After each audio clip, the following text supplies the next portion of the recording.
It is Friday, January 13th. Friday the 13th. And I'm on my way to my very first follow-up appointment for my, foot and ankle. My Achilles. Anyone who's been following this channel so far, I know I tore my Achilles on December 22nd. So today is actually my very first follow-up appointment. I'm super excited. Super excited for many reasons, honestly. I'm super excited because when it first happened, I was playing basketball. This happened at about 5 in the morning. We usually get up and go to the 24-hour fitness nearby around that time just to kind of get a workout. And in the midst of our workout, we use basketball as cardio. So playing basketball has always been, just normal, just how we play ball as far as like our daily routine. But I was lucky to get a appointment after it happened. Well, not an appointment, it was actually a walk-in visit, but I wasn't waiting more than 10 minutes in that lobby, so I was lucky to get it the day after it happened. The day that it happened. And once I got in, spoke with the doctors, and it's actually my primary care. There's a physical therapy section, or not necessarily physical therapy. He does physical therapy too, but there's a sports medicine aspect of my primary care. It's like a family practice, so it's all in one. So the day that I got in, he was able to sit down, kind of give me the rundown on pretty much how, torn Achilles look these days from a recovery aspect. He explained to me that just based on some new literature, the time frame to recover from a surgically repaired torn Achilles versus a naturally recovering torn Achilles is just about the same thing. So surgery these days are the patient's preference. So obviously, after getting information like that, why not save the money and not get surgery? So that's the route that we're going here. He actually put me in the boot, which at my heel there's a thick block. So my heel, my foot, instead of sitting flat, it's on a slight angle. So it's my heel is arched up. So I've been in that position for 3 weeks now, actually. So I'm at the 3-week mark, and this is my first follow-up appointment. So I'm excited to kind of see how everything has been progressing. I've taken the boot off quite often, mainly to shower, but sometimes out of my own curiosity. I was instructed to keep the boot on as much as possible, preferably 24/7. But I'm actually glad that I took the boot off occasionally, because one thing that I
I saw that, I began washing my feet frequently. Switched out the block to something more homemade. I kind of created my own block. And I even ordered some backup blocks off Amazon, kind of like silicone blocks. That way I could easily wipe it off because, like I said, my foot is just gonna sweat. That's uncontrollable. So it's just more so like making sure that I'm prepared, wiping it, keeping that area as dry as possible.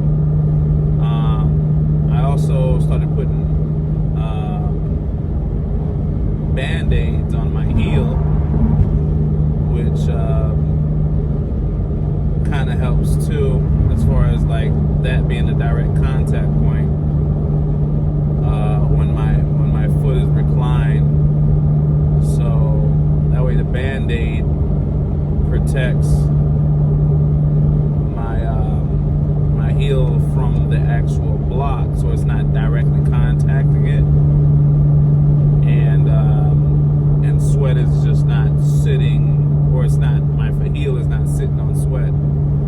So in doing those things, the ulcers, which I had saw two at the time, one directly on my heel and another, on the outer left portion of my foot. So I saw two at the time, and both of them had cleared up within the course of 24 to 48 hours. So that was good, but once again, that's because I actually took my boot off just to take a look at what's going on. And I'm not taking my boot off. My foot sitting in that position and in consistent sweat for 3 weeks. Because I'm sure he's going to take my boot off today. But 3 weeks would have been probably bad news. So I'm glad I took my boot off here. So I'm 6 minutes away from the appointment. So I'll probably combine the videos. I'm not sure I could record while I'm in his office, but I'll combine the videos and go from there. I'm looking at my Achilles, which I looked at yesterday when I showered, or after I showered. I'm noticing like a big ball at my heel, kind of like a clump, and I'm touching my Achilles, kind of running my two fingers down, and also getting a feel for my right heel, which is the one that's good. And I'm wondering if my Achilles is actually connected. I'm wondering if all we have to do right now is allow it to strengthen. Some of the research that I've done is showing a recovery time of like 6 to 9 months, which of course is inconvenient. I've been on my crutches whenever I have to travel, and I'm on a knee scooter around the house. So 6 to 12 months doing that would probably be super, super inconvenient. But nonetheless, that's like one of my questions to him, just kind of getting an understanding of what true recovery time is going to be, and what does recovery entail for that time frame. Because if it is truly 6 to 12 or 6 to 9 months, I'm like, is that 6 to 9 months back to squatting like normal, squatting like 225, 240? Like, is that what we're looking at, or are we talking about 6 to 9 months before we finally start making progress towards becoming mobile? So, got a few questions there. But overall, I mean, I'm excited. I mean, time seemed like it flew. So, just the other day, I felt like I was in a doctor's office, but here I am 3 weeks later, and going back for my follow-up visit. So time is definitely flying. It's inconvenient because I got a few travel arrangements coming up. I got my my work conference coming up here at the end of February.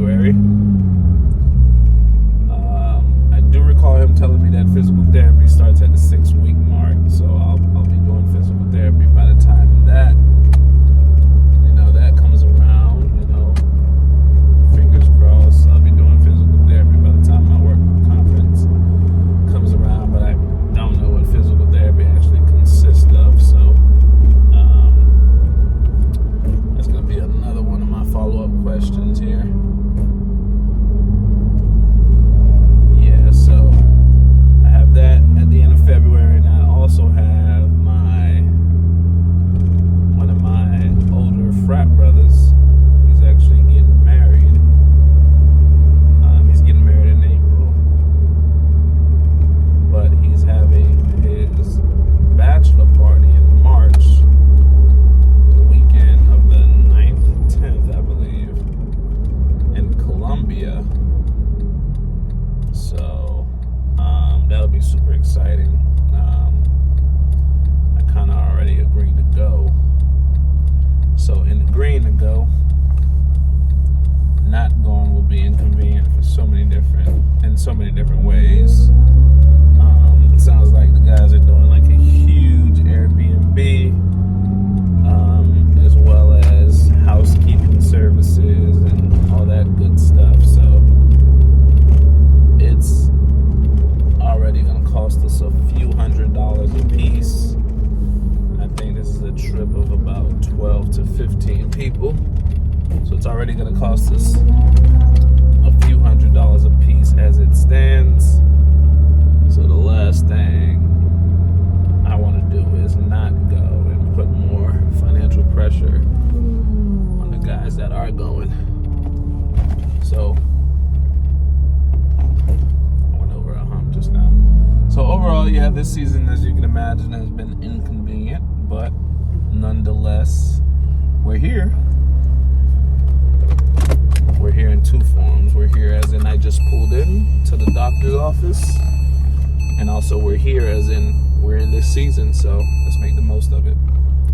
But I'm gonna combine the videos, check in with you guys in a bit, and I'll let you know how this first appointment goes.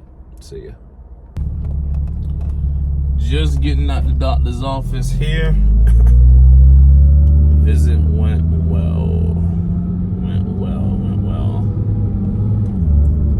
My Achilles tendon is not officially connected after week 3, but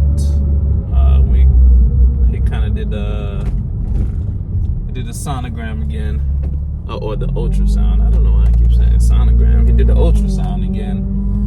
Which is essentially what he's been using to kind of gauge the progress of my heel. And we compared the before and after images, and we're seeing significant progress. My Achilles is starting to connect at the top. It's just not connected at the cord just yet. So he actually swapped out the boot. I was in a size medium boot. I typically wear a size 9.5, 10. So he had me in a size medium boot, but he switched it out to a large. And he also has me in a wedge now. And, a thicker wedge. This wedge is kind of like a Velcro wedge.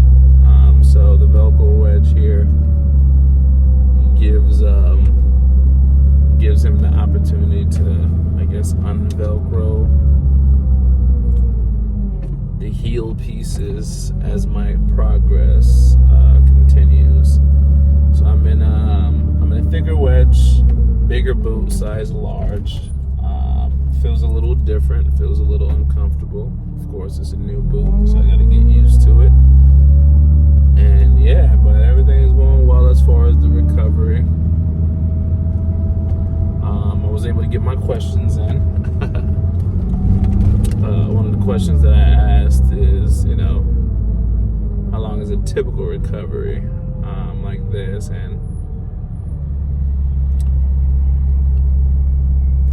he was explaining to me that you have different types of recovery. You have boot walking recovery, you have walking recovery, then you have full recovery. Boot walking recovery is going to take 2 to 3 months.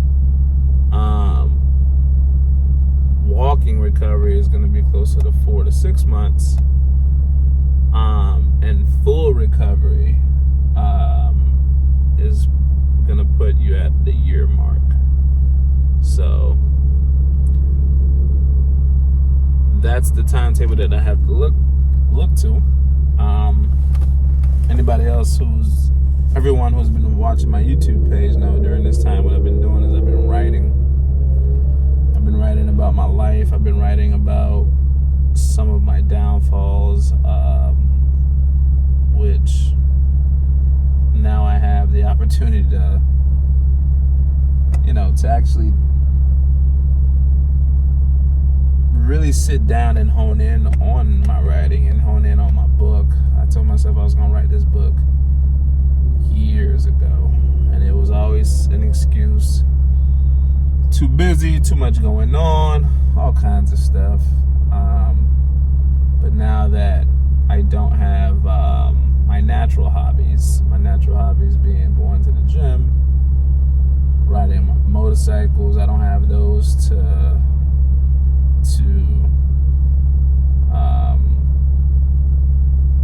my, I can't access those natural hobbies in the way that I once did. It forces me to kind of focus in on other hobbies, which for me has been writing, listening to podcasts, reading. I actually still find myself in the gym, but more so do upper body workout. And being on a knee scooter, what I'll usually do is I'll lock the knee scooter, lock the brakes in place on the knee scooter, and just do some dumbbells, standing dumbbells that way, over the head dumbbells, or I'll lay on the bench and do some bench press, or I'll lay on the incline machine and do some incline bench press. So I'm finding ways to still work around it. I'm clearly gonna have a carrot body by the end of this recovery. If we're talking just doing upper body for a year and no lower body, or little to no lower body, yeah, I'm gonna have a carrot body, fam. I'm gonna have a carrot body within a year, looking like those normal guys at the gym that just work out, nothing but the top and no lower body. So sweatpants wearing guys at the gym. Yeah, don't want to be one of those guys, but unfortunately that's how I'm gonna look after this year. Probably the saddest part about this process. But overall it's going good. I'm so excited. So I trust in the plan that God has for my life in this season. I think this season is just more so like a recovery season for me. Luckily, when I look at my blessings, I realize that I don't have a physically demanding job, which some people do. Some people have physically demanding jobs. So an injury like this, putting them out of work for just about a year would be devastating financially, physically, spiritually, and emotionally. So I count my blessings from that perspective. In the property management field, I'm finding myself just working behind a desk pretty often. I have a good team, solid team, which can focus in on other things and allow me to be stagnant in the places that I need to be stagnant at. So that's beneficial. I also have other ventures which I'll get into in upcoming videos, as far as like security company, as well as Greektory, which is the app me and my boy created, or my two business partners created, just to keep Greek organizations connected. And I mentioned my older frat brother and his bachelor party in the video, but I never really got into my frat. So I pledged Phi Beta Sigma fraternity in the spring of 2015. on the campus of Florida A&M University. So those who are very familiar with the MPAC organizations know that I was essentially referring to my profile in my earlier video. But one thing that we found, not only being an organization, but progressing through life, really creating relationships with people from other organizations, is that there's no real tracking system for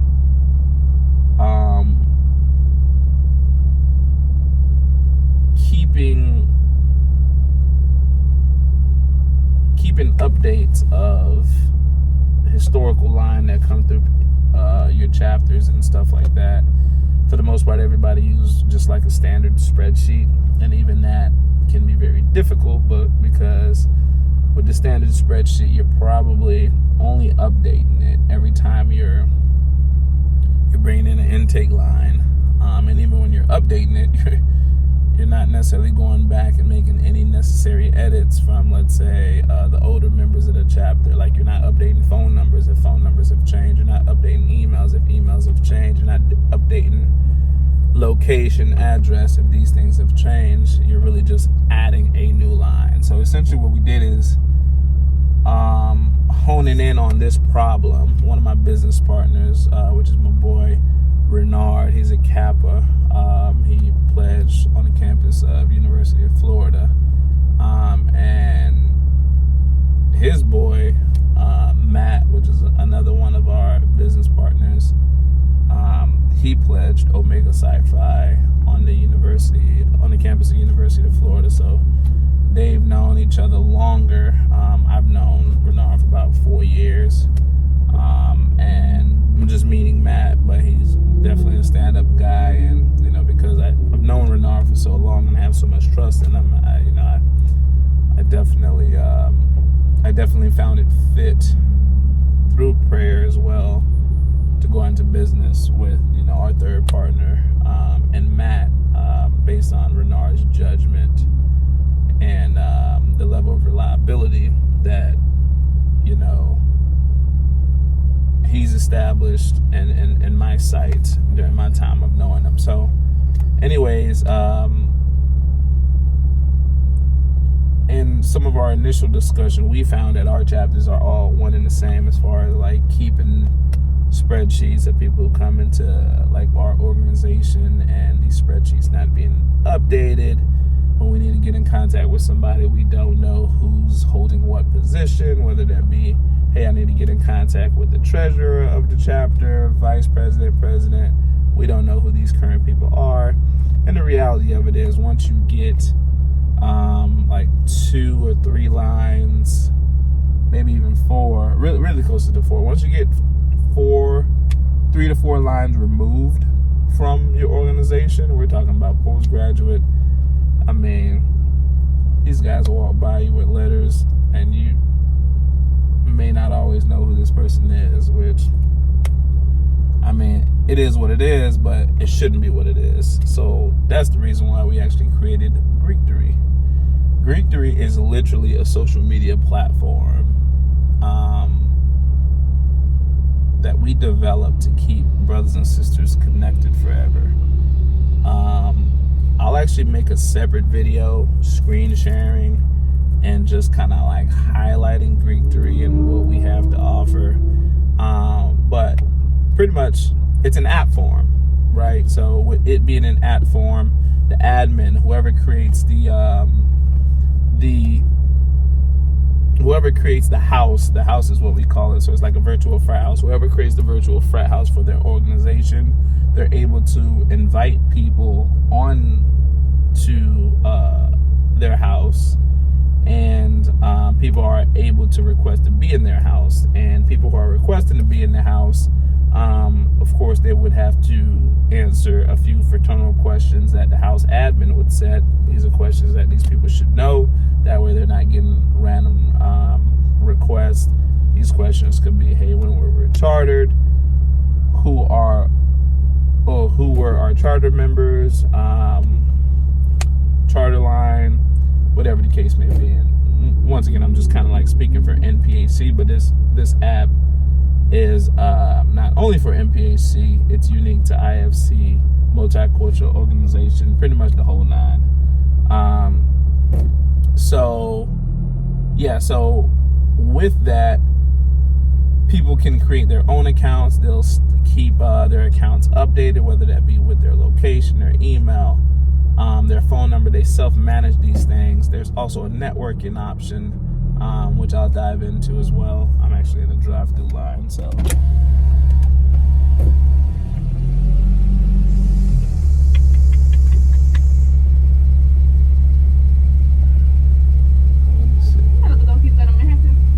Hey, how you doing?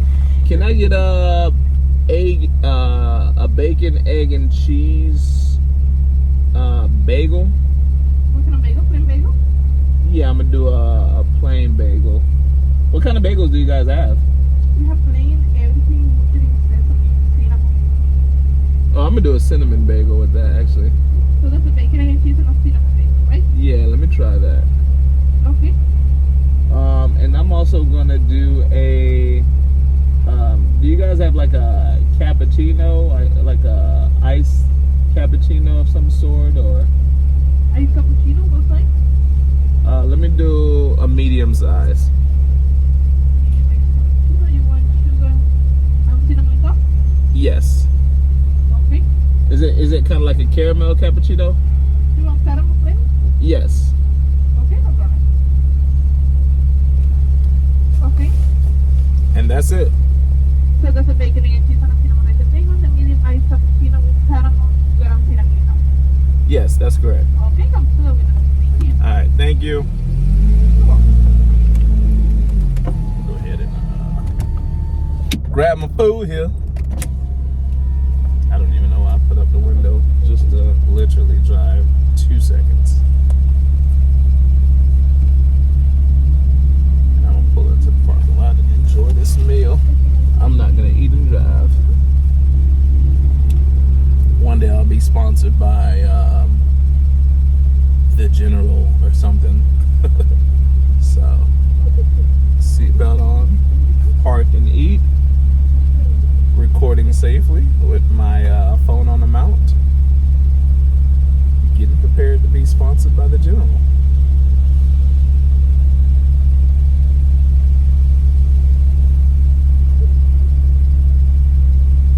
Well, yeah. Could take a little while. But yeah, so we created this app just so we can kind of give people an opportunity to, one, be caught up with how we communicate, like the virtual world, like the days of using an Excel spreadsheet. It's not that it's over. I mean, businesses do it all the time. We do it all the time with our business. But as far as for brothers and sisters to be connected with each other or to understand who's who, who's where, that's kind of like a lost cause. So this app gives everybody opportunity to create their own profile, upload pictures, essentially monitor like a LinkedIn account, highlight where they're currently living, what they're doing, major. Thank you. Highlight their major, highlight when they graduated, what they graduated from, as far as, thank you, as far as occupation, where they want to be in a career field, the whole nine. Thank you, I greatly appreciate that. All right, thank you. Yeah, it gives them the opportunity to kind of highlight all these things, and from a younger brother perspective, what they can do is they can always tap into these resources, let's say post-graduation, or if they're just looking to get into like internship opportunity, they can tap into these resources and see who's doing what in what fields, so they could filter by, hey, who's in the real estate field, right, and get connected with brothers who are in property management. They can filter by location. So let's say, for example, if a brother is just hanging out in a particular city, hey, I'm in Miami for the weekend, I just want to see what brothers are in Miami, let's link up for lunch, let's grab dinner, or let's let me crash at your house instead of having to pay for a hotel. So they have the option to do that. They also have the option to search by line numbers for NPAC, but for other organizations, as far as Pan-Atlantic organization, they could search by pledge classes.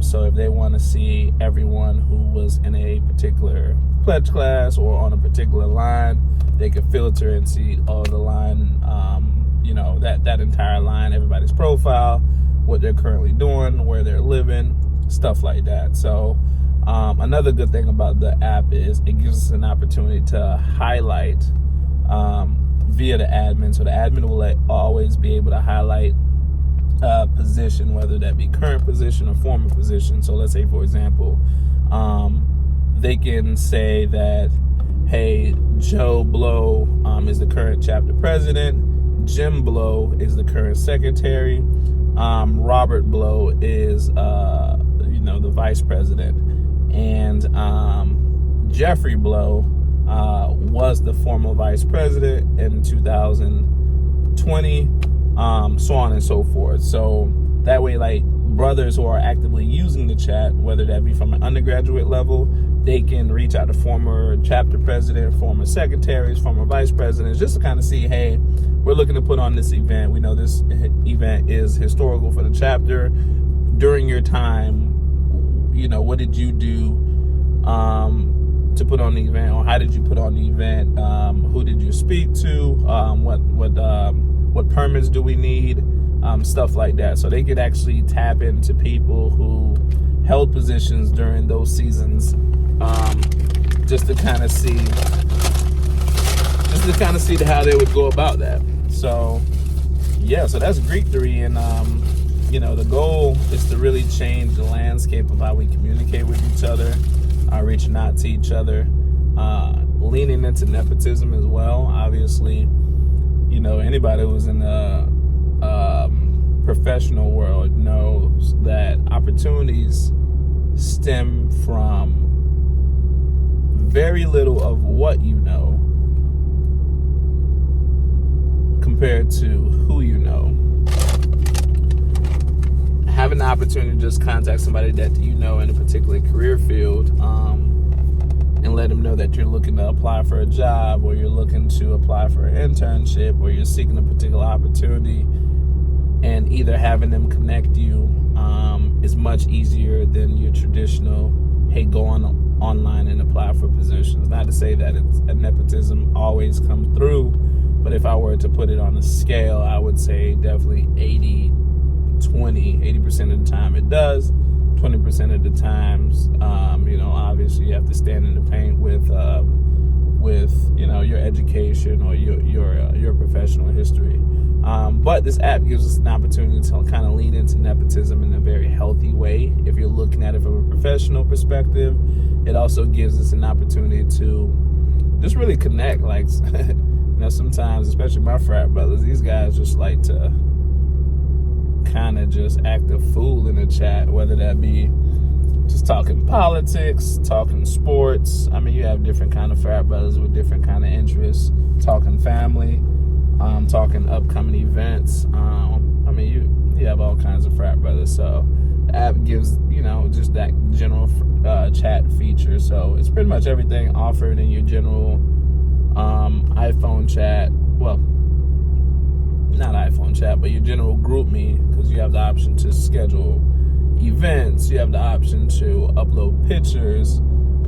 The gallery option is super unique, because oftentimes when we jump in like group me's or servers like that, we see that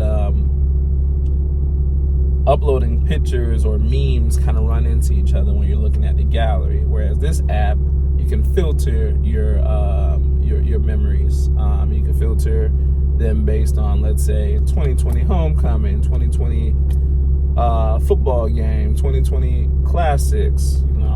Went to FAM, so Florida Classics is a big thing. FAMU and Bethune-Cookman. So you can filter based on, particular events, 2023 probate, instead of, just logging into your gallery and you're seeing memes and just pictures just running into each other. So Yeah, the app is very, very dope. Like I said, I'll highlight that and spotlight that as an individual on the app here. I'll also upload pictures, or try to edit and upload pictures of the before and of the after of my Achilles. My snapped pictures of the ultrasound machine, the day it happened, and today being my first follow-up visit. My next visit is here in 2 weeks, so at the end of January is when my next visit is, so I'll keep you guys abreast with that. But in the meantime, I'll continue to upload videos, content, and go from there. Y'all be great. Have a blessed day.